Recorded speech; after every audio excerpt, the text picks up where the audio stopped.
This broadcast is brought to you by Colby Brooks with Century 21 Right Pace Real Estate and buyfrombrooks.com.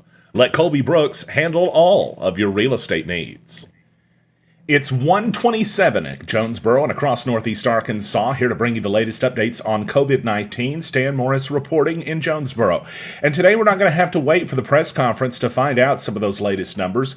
The reason being that they've already been added to the Department of Health's website. We're going to bring them to you now. Now, it's possible they're going to update these numbers again here in just a few minutes, but we know the governor's not actually scheduled to speak. It's going to be the Secretary of Health and some others, and so that's going to be coming up in about 3 or 4 minutes from now. Until then, let's run through the numbers, let you know where we're at. 5,003 cumulative cases in Arkansas, 3,852 recoveries, and 107 deaths. That is an increase in the deaths today. According to the numbers on the Department of Health's website, 1,044 cases are active right now, and I don't have the breakdown of the community cases, corrections, and nursing homes just yet, but we should get that here in a few moments. In the United States, total 1.5 million cases, plus a few, over 92,000 deaths today, 289,000 having recovered, according to Johns Hopkins University. And across the entire globe, it's almost 5 million confirmed cases and about 324,000 deaths. So the numbers across Northeast Arkansas have changed, and here are the latest numbers as of right now. In Craighead County, we're looking at 153 active COVID-19 cases. 153 cumulative cases. Of those, 47 are active, so that's 153 cumulative, 47 active. Forgive the misspeaking there. 106 have recovered in Craighead County. In Greene County, 29 cases with 5 active. Lawrence County, 77 with 17 active. In Randolph County, the numbers look like this: 24 cumulative with 3 active. Clay County with only 1 active. Sharp County, 40 total, 30 of those active. In Poinsett County, 28 total with 4 active. Mississippi County has had 66 total, 16 of those are active. In Crittenden County, 250, 40 of those being active. So if you take a look at the numbers, Craighead County is still ahead of where Crittenden County was at least as of the last update from the Department of Health. These numbers have been updated already today, so we may be getting ready to hear the same numbers from ADH. We may hear some updated numbers too, and whatever happens in that regard, we're going to bring that to you here in just a couple of moments. In between now and when we do that, I want to just briefly tell you and show you this, because the Department of Health, they actually updated their website today, and so it looks a little bit different.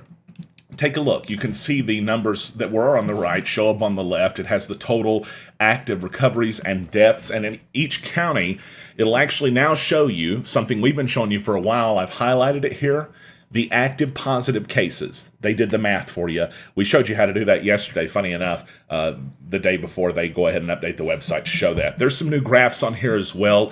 Basically, more information and making it a little bit easier for everybody to go through this information too, so that you have that. For everybody just joining us, we'll show you where we're at right now in Craighead County, Greene, and Lawrence County. Also, we'll show you some more counties here in just a second. And the press conference is getting set to begin. It's beginning actually right now, so we are going to ask you to stand by, and we're going to take that live. Everybody just hang on for 1 second as we get this loaded up here, and we'll be live with you.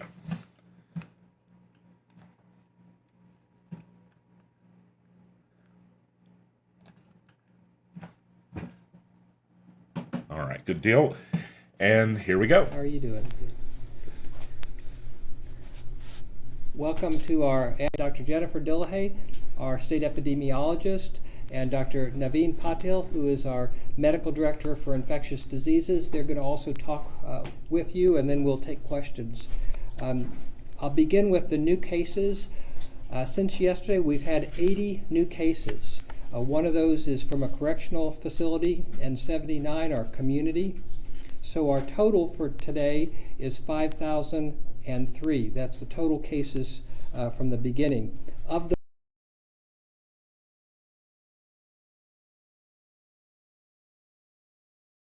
those, 1,044 are active cases. Of those active cases, 85 are from a nursing home, 315 are from correctional facilities, and 644 are within the community. We have no new counties for today. Our hospitalizations are currently 79. That's a net increase of 1 from yesterday. We have 16 on a ventilator. So there's some technical difficulties happening with this right now. His audio appears to have cut out. And I'm not exactly sure what has happened there, but we do know the latest numbers that he just gave us a moment ago were the numbers we were showing you on the website. So until we can get this audio issue rectified, I want to go ahead and go back to those numbers we have because it's more important to show you that than to show you somebody talking and not be able to hear them, right? I've got the audio in my ear. The second they get this fixed, if they get this fixed, we'll take it back live. So let's show you where we're at right now in Northeast Arkansas and across Arkansas total. The numbers that were just being given by the Secretary of Health, Dr. Nate Smith, look like this: 5,003 cumulative cases, 3,852 recoveries, and 107 deaths. Of those, 1,044 cases are active in Arkansas, and we'll try to get the breakdown of exactly where those are active and in what exact location: corrections, nursing homes, or the community. They did say only one new case today in the correctional facilities, and of course that was about 80 cases overall. Still having audio issues, but I think they're working on that. You can see we had a peak, then and I can now hear it's working again, so let's go ahead and go back live. Plateaued off again. Actually, a slight decrease from yesterday, since we had more recovered than we had new cases. The next slide is a map, and it shows where our total, and you can see the 5 counties that have the greatest number of total cases are first Lincoln County, and that is due to the Cummins Unit COVID-19 outbreak. The next is Pulaski County, which is really just because of its population size. We have Jefferson County. Part of that is the outbreak at the Randall Williams unit, but they've also had they were the place where we had our first case, and they've had a number of cases there over the last couple of months. We have St. Francis County, and that is mostly from the FCI there. And then we have Crittenden County with 250. And again, they've had a large number of cases, largely related to their proximity to Memphis, which is has quite a few cases and a high population. Let's go with our, well, before we leave that, I'd like to go over of our community cases, our 79 community cases, what counties they're coming from. We don't have any counties that had a lot of cases in the last 24 hours. Only one had 10 or more. That was Pulaski County. Pulaski County had 10 cases. Crittenden County had 9. We had 7 in Yell County and 7 in Benton County, and we had 6 in Craighead, and all the other counties were 5 or fewer. The next slide is the number of currently hospitalized COVID-19 patients. And you can see, like our active case numbers, we had a peak, trough. It's risen a little bit and has more or less plateaued out. I'd like to talk about testing. If you can go to the next slide, the number of COVID-19 tests that we've had. And I'm very happy to say that we had had our record yesterday with over 3,000 tests in a single day, and yesterday we broke that again with 4,396 tests. So you can see a big spike there. Of those tests, 1.9% were positive, so still a relatively low positivity rate. If you can show the next slide. This shows our progress towards our 60,000 for the month. We're at 44,240, so we're well on our way to not only meet the 60,000 target, but to exceed it. Since the beginning of our testing for COVID-19, we have tested a total of 95,010 individuals. And again, these are not just positive tests, these are individuals because these numbers are deduplicated. The last slide I'd like to show is showing our positivity rate as a trend, and you can see that we have had a general downward trend there, although our positivity rate has been low for the last couple of weeks, and it's hard to get much lower than 2%. I think that's our last of the slides, but then we have the tableau. Can you put that up?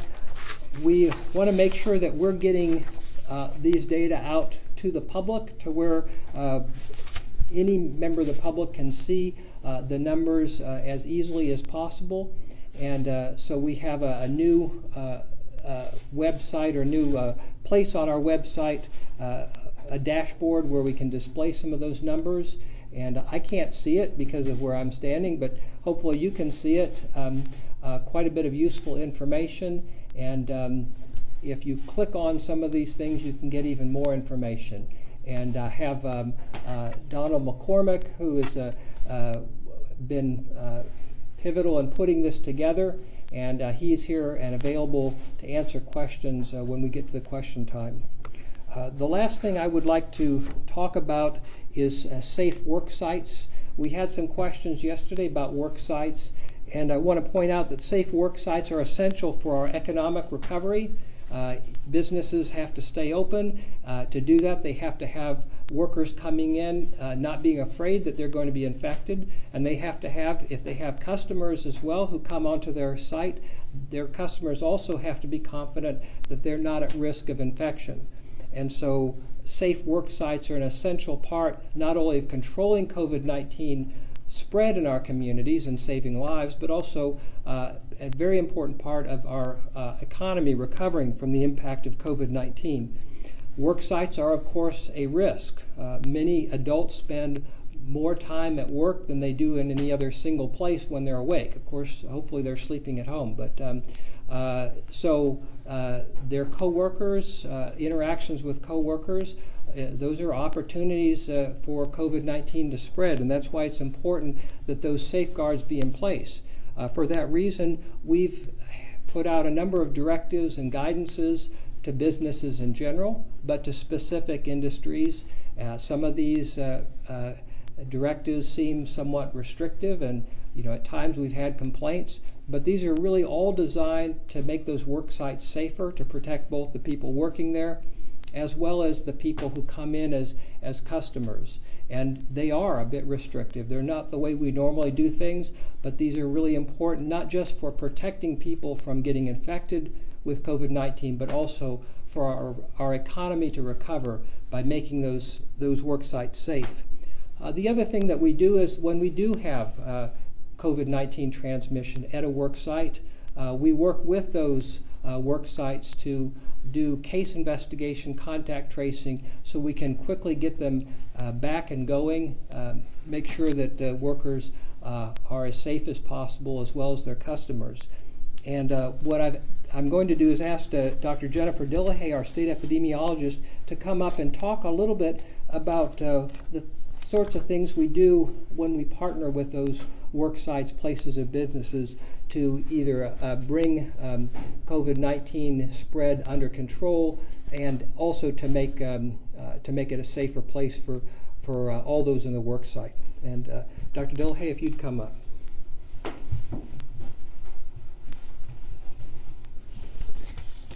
Thank you, Dr. Smith. So I thought what would be helpful would be to review what happens when a person is positive for COVID-19. So suppose they developed some symptoms and they went to their doctor and their doctor tested them, and the test showed that indeed they did have the virus that causes COVID-19. So the positive test is reported to the Arkansas Department of Health, and then the patient is contacted by a nurse and they're interviewed. And part of the interview is to learn about when did they first develop symptoms, because we're interested in learning when their infectious period was. So we take that from the day they develop symptoms and then we back up 2 days, because the thinking is that people can spread the virus when they're pre-symptomatic, during the couple of days before they actually develop symptoms. So the nurse would interview them and learn about who is in their household that might have been exposed, and then they ask about where else they have been. If they work, they learn where they are employed, and then we contact the employer to make sure that the close contacts at work can be identified and tested and excluded from work because they need themselves to be under quarantine. There are some situations where if a person is in a position of critical infrastructure or an essential worker, it's possible they may continue to work. So the health department works very closely with employers to work with them to identify the contacts of the sick employee and then to assess the exposures and where the employee worked, what shifts. If they're in manufacturing, they look at who's on the line, who they interacted with, where the breaks were in terms of the break rooms, and who would have interacted with them. And then we work with them to screen their employees. Now, one of the important things that we also do is we work with employers to help them prepare their setup where their office is or their plant or whatever the workers are doing, whether it's manufacturing or food processing, so that the processes they have in place can be constructed or arranged in such a way to reduce the possibility that transmission would occur to other employees if someone is sick and they don't know it yet. So, for example, in many food processing manufacturing places, employers have arranged the workers so that they have more distance between each other, or if they're on a like a manufacturing or conveyor belt, that they're not facing directly someone. If that's not possible, then oftentimes they'll put a plexiglass sheet to prevent spread across the line or between workers. The health department is very willing and able to assist employers of every kind to assess their work situations, to optimize the physical layout and arrangements, how they staff, and the timing of the staff coming in and out. But it's also very important for employers to screen their employees so that those who arrive at work are known not to be sick at that point in time. And those who are sick, they should have liberal policies to allow people to take sick leave so people do not feel compelled to work when they are ill. And I want to emphasize that we go through these processes with employers because our goal is to keep the businesses open to if there's any way possible. We work with them if they have essential employees that may have been exposed but still need to work. And we also work with those who have out-of-state travelers who come to Arkansas that need to perform certain business functions with their business, and to make sure that those out-of-state travelers don't bring illness into their facilities. So there's a lot of ways that we can work with businesses to approach the situation and make it possible for them to stay open and yet at the same time reduce the possibility that COVID-19 could be spread in their facility. So I'm going to stop now. Thank you. Thank you, Dr. Dilhay. Some of the work sites that we have are congregate settings, like prisons or nursing homes, other long-term care facilities. We have a special team. Actually, we have two teams that have special training in working with those facilities to limit the spread of COVID-19 and make them safer. And I've asked Dr. Naveen Patil, our medical director for infectious diseases, to come up and talk about their work. He leads those teams in those efforts. So Naveen, please come on up.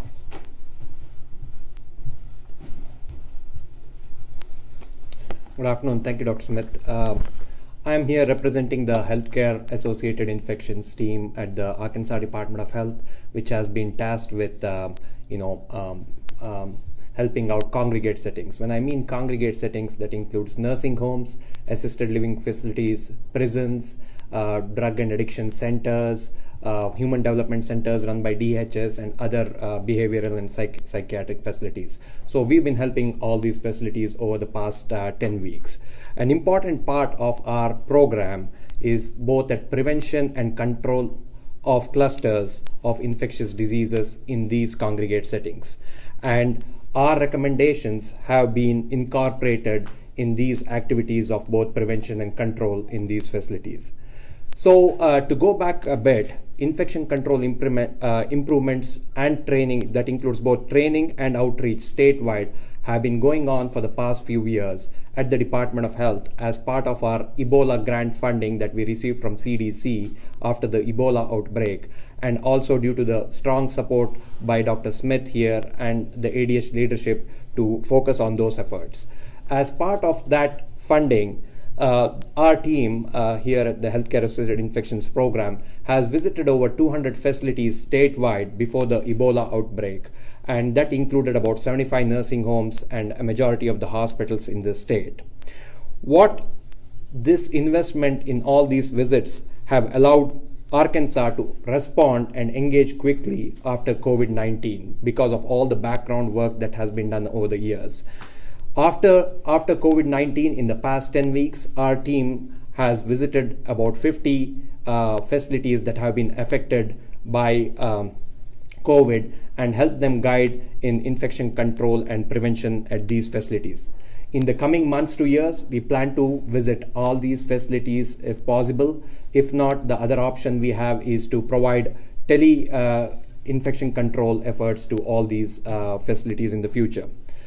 One of the other major aspects of Arkansas that we are all proud of, and for which other states and including national bodies have reached out to, is Arkansas was the early adopter of facility-wide testing in congregate settings and aggressive infection control measures.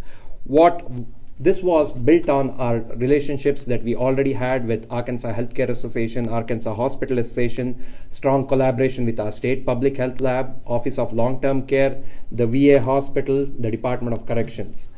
What we have done is built upon these relationships. And whenever we identify a positive case, whether it be a resident or inmate in these facilities or a staff or healthcare worker, our goal is to respond immediately. And within 24 hours, our goal is to test everyone in that facility. As soon as that testing is done, our goal is to have the results coming in within 48 hours, and by 72 hours, the whole process is completed so that we can then guide the facilities on better guidance on isolation, infection prevention, and other strategies that can limit the spread of that infection within that facility, be it a nursing home or jail or prison. All our partners, nursing homes, jails, prisons, they've all been compliant in this. This represents, honestly, thousands and thousands of hours of work by all our partners, and we are very proud to have such a strong workforce here in the state. I'm particularly proud of all our nursing home staff. I remember them driving through here middle of the night, early in the morning, coming here to collect specimens, go back, get their residents tested, and drop it off at the lab when we had limited testing services. This sort of commitment and care for their residents is unmatched. We are very proud of that. I'm also very proud of our very small team. As Dr. Smith alluded to, we are 8 people who have done all this work. That includes thousands and thousands of tests being delivered and resulted out. And my team, I would like to appreciate Ms. Kelly Garner, who's the backbone of the team. Ms. Pamela Higdem is the most experienced infection control person in the state. Having such a strong team that is looked upon by national partners and other states is a blessing for the state of Arkansas. I would also like to thank many of our wonderful partners who have helped limit the spread of infections and control the mortality and morbidity in the state, including Ms. Rachel Bunch from Arkansas Healthcare Association, Dr. Katie Seeley from the Public Health Lab, Dr. Toys from the VA Lab, who have been helping out for us regarding testing, Secretary Wendy Kelly and Director Payne from the Department of Correction. They have given us access to everything that we need so that we can help prevent control of outbreaks in Arkansas prison system.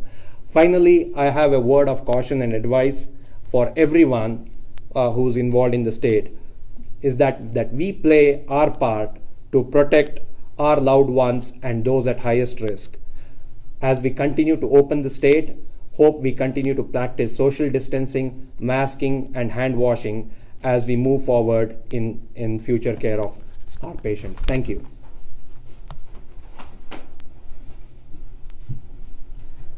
Thank you, Naveen. Let's go ahead and open it up for questions.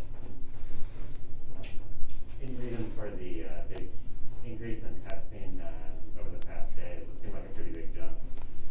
Well, we've been emphasizing this for quite some time, and I think all the pieces are starting to come together.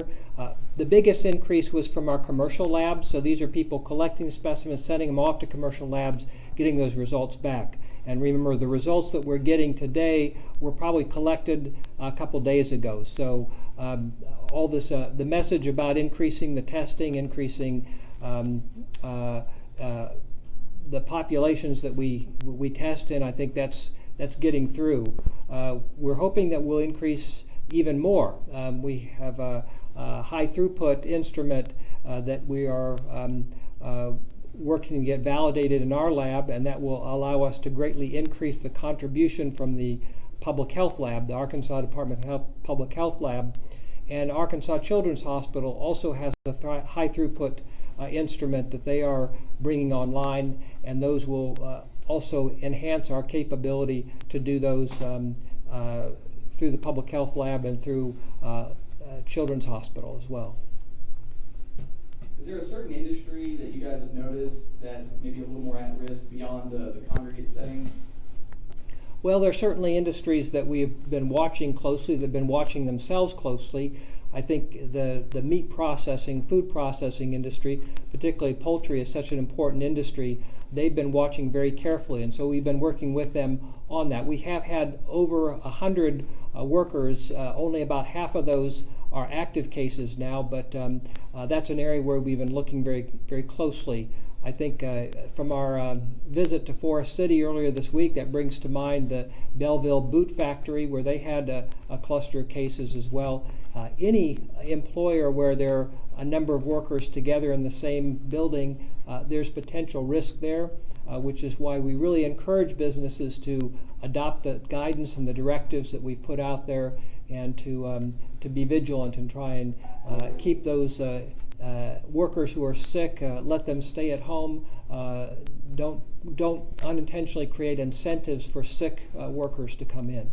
So were some of these places that you've seen that have kind of flared up a little bit, were they not putting anything into practice, or is it just kind of just sort of happens? Well, the challenge with COVID-19 is that we now know that asymptomatic, pre-symptomatic transmission can and does occur. And so even if all your workers have no symptoms and they have their temperatures checked, you could still have transmission, which is why even though we check temperatures for people coming into this building, we still wear masks for source control. Dr. Smith, this is Cole at 4029 News. Is the team sports and camp news delayed, and when should we expect to hear that? Can you repeat that question again? Team Sure. sports Is the and team sports and summer camp news delayed, and when should we expect to hear that news? Yes, that originally we were planning on announcing that today, but since the governor is out, we're going to announce that tomorrow. Does that answer the question? Yes, sir. Thank you. And for the overnight camps, we've already communicated some of those important dates to the industry to give them time to prepare. But we'll go ahead and make those announcements tomorrow, both about team sports, summer sports, as well as the overnight camps. has there been a workplace outbreak in Dardanelle? In Dardanelle, yes, there was a. I have some information on that. That was at a poultry-related industry, and I want to make sure that I get the name correct. So, give me just a moment. Nebo Poultry in Dardanelle and Russellville. Yes, they've had 14 active cases. Is the information that I have. On the workplace issue, I know Dr. Akil was talking about things that happened before the COVID outbreak, but on a sort of a proactive basis, is there anything that happens to like go in and look at the meat processing plants or factories or whatever and make sure that they are set up in a safe way? For our large industries that are multi-state, they oftentimes have their own teams and they have their own systems in place to address those. Of course, we're available for consultation. For the smaller businesses who don't have that in-house capacity, we certainly are available for consultation to help them look at their systems and implement the guidance and directives that we put out there. Dr. Smith, Neil Gladner in Hot Springs, if I could ask you a question about courts, please. Sure. The Supreme Court, as I understand it, issued an order some time ago telling the courts to follow health directives, and there's some question from the courts about which the directives they should be following. Is there, or will there be specific guidance for the courts? Is it 1/3 of their capacity, 6-foot distancing, those sorts of things? Can you provide some counsel there? Well, yes. There are some industries, if you call courts an industry, if there are some sectors that don't necessarily exactly fit in to the general guidance. In the particular case of the courts, our Supreme Court, for example, our state Supreme Court, what we opted to do was to do a consultation with them where we had one of our medical advisors and our chief counsel, who understands the court system, work with them to develop some specific guidance for them rather than try and create a separate directive for them. When there's a need to make a directive, we do, but if there's the opportunity to work directly with that sector, then that's another option. What about for the district courts and the circuit courts? I would hope that they would really follow the same pattern, but if there's questions or concerns, we are available to work with them. Have you been able to recruit more people to the contact tracing team? We are, yes, the short answer is yes, but we have realized that our next step really is to utilize volunteers, but we really have to have people who have that special training who will be with us over the duration of this pandemic. And so we will be presenting a proposal to the CARES Act committee to basically stand up those contact tracing efforts to move from an emergency response to more of a sustained response. Dr. Smith, you mentioned there were some important dates that you gave to the campus industry. Are you able to share those with us today? What I can do is have Meg Miracle, our communications director, share that with you. I don't have those right with me. And of course, they'll be announced tomorrow as well. Thank you. Going back to the dashboard, I don't know if prisons are included on there, and if they're not, could you give an update on like the 2 or 3 major ones that we've had as far as number of cases, etc.? Certainly. The prisons, the main ones that are that we've had recently is of course the Cummins unit. The total on that is 951 inmates. We've not had any since yesterday. We had 65 staff at that facility. The Randall Williams unit in Pine Bluff, total of 231, no new from yesterday, and a total of 15 staff. The FCI, Federal Correctional Institute in Forest City, they had extensive testing done last week by CDC and Bureau of Prisons. We're still getting some of those results rolling in. We're currently at 609. That's an increase of 24 from yesterday, and we're still at 17 staff there and 1 contractor. Again, because some of the labs that they used for those testing take a little longer, we haven't gotten all the results back, but so those numbers may increase a little bit, but all the testing is done as far as we know. So are those active numbers or are those total numbers? Those are total numbers. Not all of those are active because that investigation's been going on for more than 4 weeks. Other questions remotely?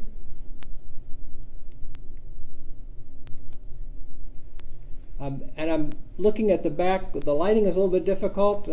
I see a masked figure. Is that Senator Ervin there? Well, welcome. Thank you for joining us.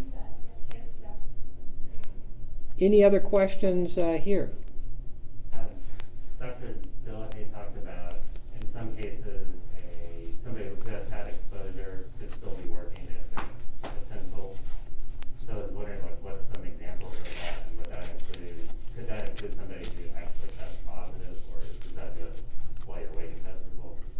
Well, there are sort of crisis standards, so to speak, where if there is someone whose contribution cannot be replaced, then we do have some special guidance for those who are asymptomatic but have tested positive to be in full PPE and only interacting with other workers and individuals who have also tested positive. And that's been utilized in a limited fashion in our Department of Corrections and also in some of our nursing homes. But our preference, of course, is if someone tests positive, that they isolate at home for 10 days. So like outside of a healthcare setting, are there instances where that didn't happen? Other than limited in the Bureau of Prisons, I'm not aware of any.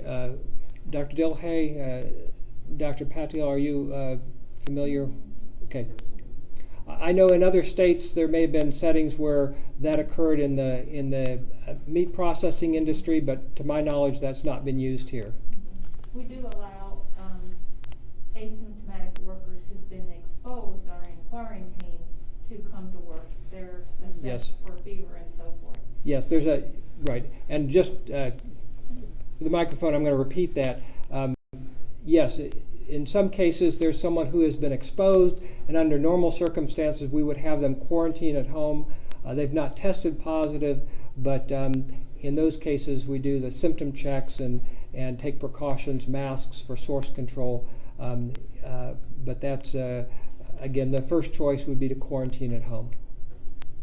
When it comes to the directives, what has enforcement been like? Have you been issuing citations, notices? Well, in our regulatory functions as the Department of Health, what we normally try to do is to work with industries to help them come into compliance. Our goal is compliance, not punitive measures, and so that's the stance that we've taken with this as well. We really only resort to punitive measures when there's a clear refusal to come into compliance. And have you had to resort to punitive measures, maybe other than the Temple Life Pennsylvania? Really, it has been the exception. We've had for individuals we had some orders of isolation, orders of quarantine, but the only cease and desist order that we've had is the one that you've mentioned already. Any other question? Any other questions remotely? Well, thank you all. Appreciate you being here. So that is Dr. Nate Smith, the Secretary of Health for the state of Arkansas, and today we did not get to hear from the Arkansas governor, but we will probably get to hear from him again tomorrow or later this week. At least that's the expectation. I don't believe they really gave an explanation as to why we didn't get to hear from him today, but he has been, well, just to be frank, he's been working a lot, including most days off, too, on the weekends. He wasn't on Sunday, but he was on Saturday. I want to run through the numbers one more time for Northeast Arkansas because I think you've got a good idea of where they're at in Arkansas and abroad by now.